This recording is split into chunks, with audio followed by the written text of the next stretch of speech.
आओ हम परमेश्वर प्रभु यीशु मसीह की महिमा करें और उसकी महिमा में, उसकी पवित्र उपस्थिति में मैं आप सभी का स्वागत करता हूं। और आज इस 21वें उपवास के दिन में हम आज फिर से परमेश्वर के वचन का अध्ययन करने आए हैं और आज सीखेंगे परमेश्वर आज 21वें दिन में, उपवास के 40वें दिन में जब 21वां दिन है तो हमसे क्या सिखाना चाहता है। 21st day of the land days जो हमें दिए गए हैं, 21 दिन दिए गए हैं। वैसे हमारे 40 दिन हैं, एक ट्रेडिशन के रूप में, एक मसीह समाज में रीति रिवाज के रूप में, लेकिन मैं उसको इस रूप में नहीं लेता। मेरे लिए तो हर दिन एक ऐसा दिन है कि जिसमें मैं अपने आप को तैयार करता हूँ। बहुत से विश्वासी लोग हर दिन अपने आप को तैयार करते हैं, पापों से पश्चाताप करते हैं, क्योंकि हम मनुष्य हैं। हम अशुद्ध होठों वाले मनुष्य के बीच में रहते हैं और हमारे होठ अशुद्ध हैं। ऐसा मैं नहीं कह रहा, ऐसा यशाया उसके 6 अध्याय में लिखा है, आप पढ़ लीजिएगा। प्रियो, जब भी मैं आपसे कहता हूँ, कोई वचन बोलता हूँ कि पढ़ लीजिएगा, तो पढ़िएगा, उससे आपको आशीष मिलेगी। और आज का जो हमारा विषय है इस 40वें दिन में, वो है how to read and understand the Bible, यानी बाइबल को कैसे पढ़ें और उसे कैसे समझें। हो सकता है आपने ऐश वेडनेसडे से, यानी उपवास के पहले दिन से लेके अब तक, मुझे नहीं पता आप लोगों ने किस प्रकार से बाइबल पढ़ी होगी, या आपको बाइबल पढ़ने का समय मिला या नहीं मिला। आज मैं एक चीज़ बताना चाहूँगा कि किस प्रकार से आपको अगर बाइबल पढ़ने का टाइम नहीं मिलता तो आप कैसे बाइबल को पढ़ें या सुनें। तो इससे पहले हम अपने आज के अध्ययन में आगे बढ़ें। हम प्रार्थना करते हैं और इस पवित्र उपस्थिति में जब हम प्रभु यीशु के नाम से आए हैं, तो आइए हम प्रार्थना के साथ अपने आप को प्रभु यीशु में, उसकी पवित्र आत्मा में तैयार करें कि आज का वचन हमारे ज़मीन की अच्छी भूमि पर गिरे और वो फलवंत हो। आइए हम प्रार्थना करें। मेरे प्रभु यीशु मसीह, हम विश्वासियों के प्रभु यीशु मसीह, हम आपको धन्यवाद देते हैं कि प्रभु यीशु आज आपने हमें इस 21वें दिन में, इन 40 दिन के जो लैंड डेज हैं, उसके 21वें दिन ने आपने हमें एक और मौका दिया है कि आपने हमें जिंदों की ज़मीन पर रखा है। सब कुछ अच्छे से अच्छा हमें दिया है। आज सवाल ही उठता है कि प्रभु, हम तुझे क्या दे सकते हैं, हम तेरे पास क्या लेके आ सकते हैं। प्रभु यीशु, तेरे वचन में हमें जो देने के लिए कहा है, हम उसके लिए धन्यवाद देते हैं। काश कि वो हम चीज़ तुझे दे सकें। पिताजी, हमारी सहायता करना, विशेषकर मेरी सहायता करना यीशु मसीह। मेरे मुंह को, मेरी ज़ुबान को, मेरे दिमाग को, मेरे मन को, मैं अच्छे से इस वचन को प्रभु एक्सप्लेन कर सकूं, उसका वर्णन कर सकूं और समझा सकूं और समझ सकूं। पवित्र आत्मा हम सब की सहायता कीजिए, प्रार्थना यीशु के नाम से, आमीन। इससे पहले कि हम आज के अध्ययन में बढ़ें, मैं बाइबल से कि हम बाइबल को कैसे पढ़ें, how to understand and read the Bible, इसको हम समझने के लिए ऐसी कौन सी बात है पवित्र शास्त्र बाइबल में कि जो हमसे सारी सच्चाई को बताना चाहती है। तो इब्रानियों की पत्री, उसका 1 अध्याय, पहला और दूसरा वचन मैं आपके लिए पढ़ना चाहूँगा। यहाँ लिखा है, पूर्व युग में, यानी इन द ओल्डन टाइम, हमारे पूर्वजों के समय में, कहते हैं पूर्व युग में परमेश्वर ने बाप दादों से थोड़ा थोड़ा करके और भांति भांति से, यानी अलग अलग रूप में भविष्यवक्ताओं के द्वारा बातें की। आप समझ रहे ना, हमारे जो पूर्वज हैं, हमारे माता पिता हैं, मेरे भी माता पिता हैं, हमारे नाना नानी, दादा दादी और भी जो हैं, उनसे परमेश्वर कैसे बात करता था, थोड़े थोड़े करके, अलग अलग रूप में भविष्यवक्ताओं के द्वारा उसने बातें की। दूसरा वचन, इन अंतिम दिनों में, आज बाइबल आपको बता रही है, we are living in the last days and last hour. आप सब जानते हैं, आपको बार बार बताने की कोई ज़रूरत नहीं है। आप सब समझदार हैं कि इस समय दुनिया में क्या हो रहा है, और जिस जगह आप खड़े हैं, जिस जगह मैं खड़ा हूँ, वी आर नॉट सेफ। ऐसे ऐसे वीडियो है कि लोग जा रहे थे, ऊपर से बादल फटा, लोग मर गए। कैसे लोग मर रहे हैं? But if you are God's property, यदि आप यीशु की अमानत है तो आप सुरक्षित हैं। तो यह कहता है, इन अंतिम दिनों में हमसे पुत्र के द्वारा, पुत्र कौन? यीशु मसीह। यशायाह 9:6 में लिखा है ना, हमें एक बेटा दिया गया, हमें पुत्र दिया गया है।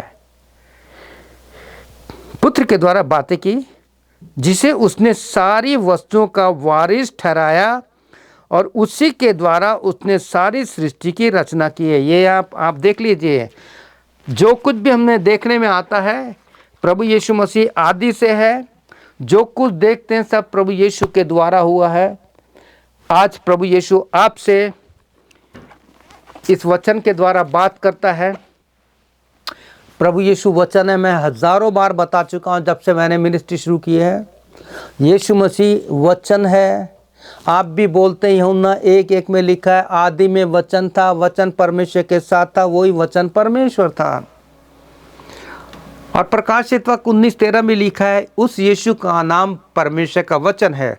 तो वही वचन आज आपसे बात करता है। तो इसलिए ये विषय जो है, इस 40वें दिन के 21वें दिन में, how to read and understand the Bible, कैसे बाइबल को पढ़ें और कैसे समझें। प्रिय भाई बहनों, आपके पास आज दुनिया में कोई भी ऐसा व्यक्ति नहीं है जिसके पास सेल फोन नहीं है। इसे मोबाइल भी बोलते हैं। सबके पास मोबाइल है। मैं आपसे प्रार्थना करता हूँ, विनती करता हूँ कि आपके पास आपकी कार है, कार में ब्लूटूथ जो होता है, आप उससे अपने फ़ोन को भी कनेक्ट कर सकते हैं। तो यहाँ मैं आपको बताना चाहता हूँ मैं क्या करता हूँ जब रात को सोता हूँ। मैंने कई बार बताया है, जब मैं इंडिया में था मीटिंग में, सब चर्चेज में ही बताया है। मुझे नहीं पता लोग कितने लोग करते हैं, लेकिन कुछ लोग हैं जो उन्होंने शुरू किया है, उनको बहुत आशीष मिल रही है। तो मैं क्या करता हूँ, आप ऑफिस जाते हैं, रात की नौकरी करके आते हैं, नींद रहती है, लेकिन आपको बाइबल पढ़ने का टाइम नहीं मिलता। एक आसान सा तरीका बता रहा हूँ जो मैं करता हूँ और आज बहुत से लोग कर रहे हैं। तो प्रिय भाई बहनों, आप ये देख सकते हैं, आप अपने ऑडियो अपने क्या कहते हैं, अपने मोबाइल पे ये ऑडियो बाइबल निकाल लीजिए, किसी भी भाषा में, जिस whatever the language you speak और read, you can put this, उस लैंग्वेज का ऑडियो बाइबल निकाल लीजिए। और उसके बाद आपको जो भी पुस्तक चाहिए पढ़नी है, क्योंकि जब आप इसे शुरू करेंगे एक चैप्टर से, तो वो चलता जाएगा।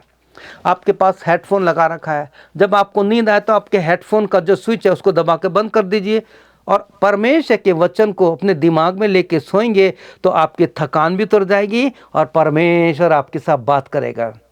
तो कैसे, जैसे मैंने मती से रची सुसमाचार ला दिए, ठीक है। अब आपके सामने दिख रहा है मती, ठीक है। अब यहाँ पे लिखा एक बिंदी दिखेगी आपको, ट्रायंगल का दिखेगा ना।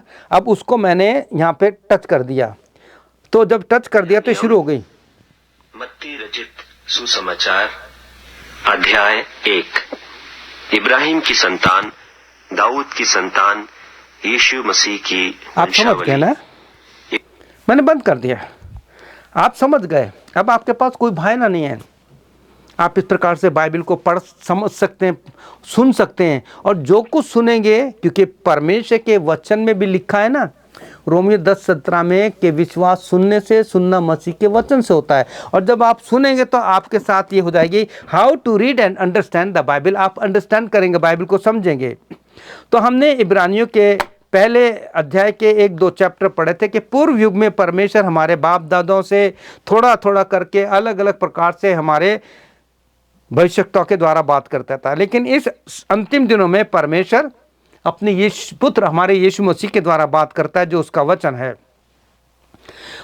हाँ, तो प्रिय भाइयों, ये तो हमने आपको थोड़ा सा आपको तैयार किया है। अब जब आप बाइबल पढ़ते हैं तो क्या होता है, जब आप बाइबल पढ़ते हैं तो सुनते हैं, तो जो बाइबल पढ़ते समय पवित्र आत्मा आपसे जो कुछ कहता है या जो आत्मिक आशीष आपको देता है, तो आपको यीशु को हर बात में धन्यवाद देना है। समझ रहे हैं? सबसे बड़ा धन्यवाद का हमारे लिए वो विषय है कि जब हम सुबह उठते हैं और उठने के बाद जब आप कभी न्यूज़ सुनते तो आपको गुड न्यूज़ कहीं से नहीं मिलेगी, आपको बैड न्यूज़ मिलेगी, लड़ाई झगड़ा मौत की सज़ा मिलेगी। लेकिन आप जिंदा हो गए हैं, आपको प्रभु ने एक नया दिन दिखा है, तो आप अपने यीशु को हर बात के लिए धन्यवाद दीजिए, हर दिन के लिए धन्यवाद दीजिए, हर पल के लिए धन्यवाद दीजिए। नौकरी से घर पहुंच गए, प्रभु यीशु को धन्यवाद दीजिए। बच्चे घर पे आ गए, प्रभु यीशु को धन्यवाद दीजिए। पत्नी आपकी ऑफिस से आ गई है, धन्यवाद दीजिए कि प्रभु मेरा परिवार तेरे हाथों में सुरक्षित है। कितनी बड़ी बात है। क्या आपको पता है, हमने बहुत कुछ अध्ययन किया है, क्या आपने, क्या आपको पता है बाइबल में सबसे पहला व्यक्ति कौन था जिसने परमेश्वर को धन्यवाद की भेंट चढ़ाई? तो आप सीधे अब्राहम का नाम लेंगे, ऐसा नहीं। फिर वो सबसे पहला व्यक्ति नूह था। 40 दिन और 40 रात जो बाढ़ आई थी, जिसमें सब कुछ खत्म हो गया था, उस जहाज रूपी घर में वो 8 लोग अपने परमेश्वर के साथ थे। और जब वो लोग बच गए और जहाज से बाहर निकले, मैं शॉर्ट में बता रहा हूँ, आपको सारी बात पता है, आपको उत्पत्ति की। जब बाहर आ गए तो नूह ने क्या किया?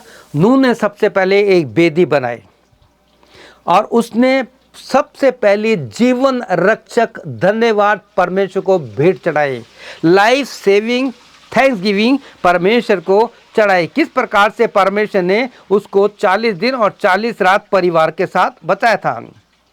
तो मैं आपके लिए उत्पत्ति 8 उसका 20 वचन पढ़ना चाहता हूँ। तब नूह ने यहोवा परमेश्वर के लिए एक वेदी बनाई और सब अशुद्ध पशुओं और सब शुद्ध पक्षियों में से कुछ लेकर के वेदी पर होम बलि चढ़ाई।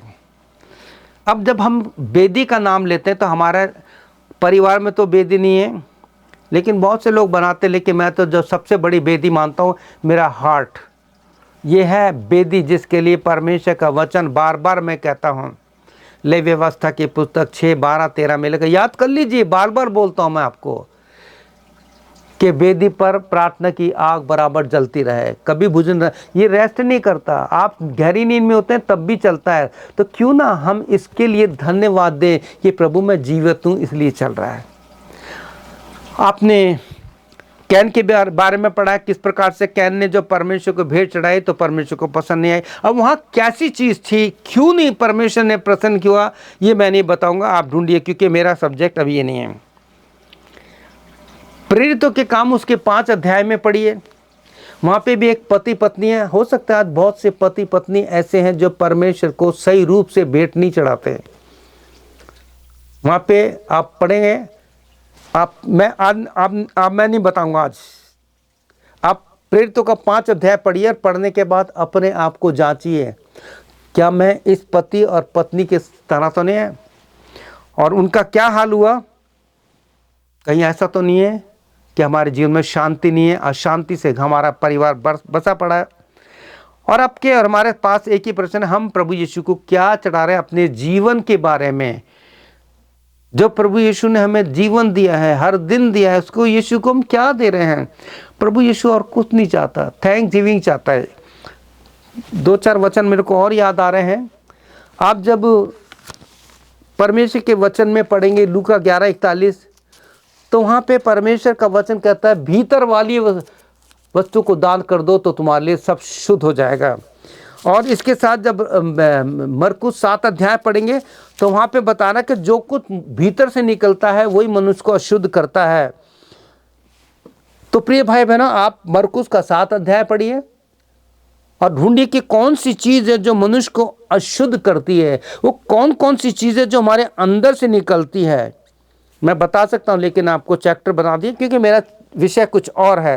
ये तो प्रभु यीशु ने याद दिलाया, पवित्र आत्मा ने याद दिलाया तो बता दिया। लूका 11:41, भीतर वाली वस्तु को दान कर दो तो तुम्हारे लिए शुद्ध हो जाए, सब कुछ शुद्ध हो जाएगा। मरकुस 7 में लिखा है जो कुछ भीतर से निकलता है डैश डैश डैश, बहुत सी बातें कहता है, यही मनुष्य को अशुद्ध करती है। इसलिए हमने शुरू में प्रार्थना में बोला था कि हम अशुद्ध होठ वाले मनुष्य हैं और अशुद्ध होठ वाले मनुष्य के बीच में रहते हैं। नंबर 2, जब आप या हम बाइबल पढ़ते हैं और बाइबल पढ़ते समय पवित्र आत्मा आपको किसी भी बात को करने के लिए आज्ञा देता है तो आपको अपने परमेश्वर की इस बात को आज्ञा माननी है। जब प्रभु कहता है ऐसा कर तो हमें करना है। इस पे बहुत से बाइबल के वचन है, लेकिन आज मैं 2 ही वचन आपको बताऊंगा। पहला आप पढ़ेंगे वचन में इफिसियों 6 और उसके 17 वचन में लिखा है, उद्धार का टोप और आत्मा की तलवार जो परमेश्वर का वचन है ले लो। उद्धार ले लीजिए यीशु मसीह से, आज उद्धार का दिन है। उद्धार का टोप और आत्मा की तलवार जो परमेश्वर का वचन है, पवित्र बाइबल, इसको ले लीजिए। प्रिय भाई बहनों, ये धर्म शास्त्र नहीं है, ये पवित्र शास्त्र है। धर्म शास्त्र अलग हैं जो संसार में पाए जाते हैं अलग अलग, लेकिन ये पवित्र शास्त्र है जो हमें पवित्र करता है। और बच्चों के लिए इफिसियों 6:1 से लेकर 3 तक पढ़िए। बच्चों के लिए जो कुछ वो कह रहा है अपने बच्चों को पढ़ाइए। मैंने बहुत से माता पिता को कहा है कि बच्चों को पढ़ के बताइए कि किस प्रकार से परमेश्वर बच्चों को आज्ञा दे रहा है। हे बालकों, प्रभु में अपने माता पिता के आज्ञाकारी बनो, क्योंकि उचित है। अपनी माता और पिता का आदर कर, ये पहली आज्ञा है, जिसके साथ प्रतिज्ञा भी है कि तेरा भला हो, तू धरती पर बहुत दिन तक जीवित रहे। और जब ऐसी आज्ञा पालन करेंगे तो लिखा है तेरी उम्र बढ़ेगी, पृथ्वी पर बहुत समय तक जीवित रहेगा। हमारे बच्चे जो है ना, इस दुनिया में सबसे बड़ी दौलत है। आज माता पिता है, बच्चों से परेशान है, वो माता पिता का आज्ञा नहीं मानते। क्यों? क्योंकि उन बच्चों को ये वचन के बारे में नहीं बताया गया। प्रिय भाई बहनों, तीसरी बात, सबसे मुख्य बात जो है, जब हम बाइबल पढ़ते हैं और बाइबल पढ़ते समय पवित्र आत्मा हमको हमारे पाप के बारे में कन्विंस करता है, हमारे पाप के बारे में बताता है, तो हमें पश्चाताप करना है। बाइबल पढ़ते समय आपको बाइबल ये भी कहेगी कि देख फिर पाप मत करना। प्रभु यीशु मसीह ने उस स्त्री से कहा था जो पकड़ी गई थी, जिसको पथराव करने के लिए कहा गया था। यीशु ने उसको बचाया और उससे कहा, बेटी पुत्री तेरे पाप क्षमा, जा फिर पाप मत करना। 38 साल के रोगी से भी कहा था, जा फिर पाप मत करना। ढूंढिए बाइबल में यीशु ने किस किस से कहा फिर पाप मत करना। जब हमें प्रभु यीशु का वचन जब पढ़ते समय हमें पाप के बारे में बताता है तो हमें पश्चाताप करना है। क्यों?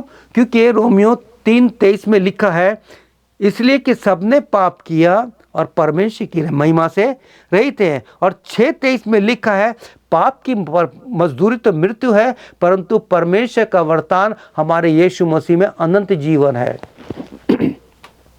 प्रभु यीशु मसीह में वरदान है ये जीवन जो मुझे मिला।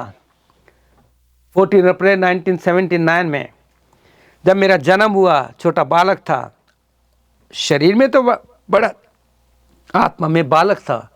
गिरते पड़ते आज मैं परमेश्वर का धन्यवाद हो कि प्रभु ने मेरे इस उम्र में मेरे को आज तक संभाला है और संभालेगा और आज समय तक संभालता है। एक बहुत अच्छा वचन मुझको याद आ रहा है, मैं आपके लिए पढ़ना चाहता हूँ, जो 2 कुरिन्थियों उसके 1:10 में लिखा है। और इस वचन को अपने प्रतिज्ञा के लिए अपने बाइबल में निशान लगा लीजिए, क्योंकि परमेश्वर के वचन में लिखा है ना, जब हम पश्चाताप कर लेते हैं और प्रभु यीशु हमसे हमें बचा लेते हैं तो वहाँ लिखा है इस प्रकार से, 2 कुरिन्थियों उसका 1:10 में लिखा है, उसी ने हमें मृत्यु से ऐसे बड़े संकट से बचाया और बचाएगा, और उससे हमारी ये आशा है कि वह आगे भी बचाता रहेगा। यहाँ प्रेजेंट, पास्ट और फ्यूचर तीनों टेंस है। कितनी सुंदर बात है। कब?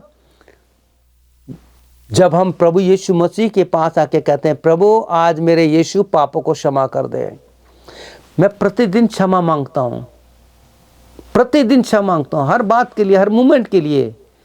क्यों? क्योंकि हम पापी दुनिया में रहते हैं, हमारी आंखें न जाने क्या क्या देखती हैं। तो प्रिय भाई बहनों, जब आप परमेश्वर के वचन को पढ़ते हैं तो आपके सामने ये बातें आ जाती हैं, तो आपको पश्चाताप करना है। और पश्चाताप के लिए भजन 51, साम 51 बहुत अच्छा है। किस प्रकार से दाऊद का वहाँ पश्चाताप है, उसको आप पढ़िए, और किस प्रकार से प्रभु यीशु मसीह आपको और हमारे जीवन को पश्चाताप करना सिखाता है। ना केवल पश्चाताप करना है, लेकिन जो हमारे विरोध में उनको क्षमा भी करना है, क्योंकि प्रभु यीशु ने क्षमा करना सिखाया है। और जब आप पवित्र शास्त्र बाइबल में लूका 11 उसका 4 वचन पढ़ेंगे तो वहाँ लिखा है, हमारे पापों को क्षमा कर। हम ये प्रार्थना करते हैं, हमारे पापों को क्षमा कर। अब दूसरा विषय क्या है इसी वचन में? क्योंकि हम भी अपने अपराधी को क्षमा करते हैं। क्या करते हो आप लोग? अगर हमारे मन में वो कड़वाहट है, क्षमा करने वाली आत्मा नहीं है, तो प्रभु आपको कभी ना क्षमा करेगा। क्योंकि जो कुछ यीशु ने सिखाया है हमें वो करना है। क्योंकि बाइबल हमें इसलिए पढ़नी है कि हमें ये समझाएगी कि जब बाइबल पढ़ते समय जो कुछ आपने सीखा है वो आपके जीवन में मृत्यु तक बना रहा है। और यही वचन है बाइबल जो आपको मरकुस 13:13 के अनुसार आपको कहेगा, मेरे बेटे, प्राण देने तक जो विश्वास रोग रहेगा उसी का उद्धार होगा। तो मुझे पूरा विश्वास है प्रिय भाई बहनों कि जब आपने इस प्रकार से सुना है तो आप उस महिला के समान लोगों को क्षमा कर देंगे। प्रिय भाई बहनों, आप ग्राम स्टेन की वाइफ को जानते हैं कि ग्राम स्टेन की वाइफ के पति को, उसके पति को और उनके 2 मासूम बच्चों को किस प्रकार से कार में उस तारा ने जिंदा जला दिया था, मसीह विरोधी ने जला दिया था। उसने क्या किया? उसने उन्हें क्षमा किया। प्रिय भाई बहनों, सबसे बड़ा वरदान है क्षमा करना, क्षमा मांगना, क्षमा करना और अपने पापों से प्रभु के सामने पश्चाताप करना। आपको एक बात और बताना चाहता हूं, अगर आप से कोई ऐसी गलती हुई तो आप किसी से मत कहिए, क्योंकि इस दुनिया में कोई क्षमा करने वाला नहीं है। अगर आपने गुड फेथ में किसी को बता दिया तो 10 लोगों को बताया, देखो इसने ये किया, उसने वो किया। प्रभु यीशु के पास जाइए, उसके चरणों पर बैठिए और उससे कहिए, प्रभु यीशु मेरे पापों को क्षमा कर, मेरे पापों को क्षमा कर। तो आइए हम प्रभु से पश्चाताप की प्रार्थना करें। मैं भी आपके साथ प्रार्थना करता हूं। जो कुछ मैं प्रार्थना कर रहा हूं, क्या आप मेरे पीछे वो प्रार्थना करेंगे? क्योंकि प्रिय भाई बहनों, हो सकता है सुबह से लेके अब तक कोई मन, वचन, कर्म से, सोच विचार से कोई ऐसी गलती हो गई जो मुझे नहीं पता और परमेश्वर यीशु की निगाह में पाप हो। तो आइए हम पाप क्षमा के लिए प्रार्थना करते हैं। क्या आप मेरे पीछे छोटी सी प्रार्थना करेंगे? आप बोलिए, मेरे यीशु मसीह, मैं आपके पास आता हूं और आती हूं, जैसा भी हूं, जैसे भी हूं, तू सब जानता है यीशु। मैं बहुत पापी हूं पिता। पौलुस कहता है मैं सबसे बड़ा पापी हूं। प्रभु यीशु, मैं भी एक पापी हूं। आज मैं पूरे मन से इन 40 दिन के 21वें दिन में अपने उन सारे पापों से क्षमा मांगता हूं या मांगती हूं जो मैंने आपकी दृष्टि में, तेरे वचन के विरोध में, अपने भाई या बहन किसी के विरोध में जो भी पाप किए हैं, सोच विचार से, अपने एक्शन से, पिताजी मुझे माफ़ कर दीजिए। आज से मैं तेरा वचन पढ़ूंगा, इस पवित्र शास्त्र बाइबल को पढ़ूंगा या पढ़ूंगी, और जो पवित्र शास्त्र बाइबल कहेगी उसके अनुसार मैं करूंगा या करूंगी। धन्यवाद यीशु, तूने मेरे पापों को क्षमा किया है। मेरी सहायता करके मैं तेरे वचन को पढ़ सकूं और इसको अंडरस्टैंड कर सकूं, समझ सकूं। पवित्र आत्मा मेरी सहायता करना। महिमा और गौरव तुझे देते हुए प्रार्थना यीशु के नाम से मांगते हैं, आमीन। प्रियो, यिर्मयाह 33:3 में लिखा है, अगर आपको बाइबल समझ में नहीं आती तो प्रभु से कहिए, प्रभु यीशु तेरे वचन में लिखा है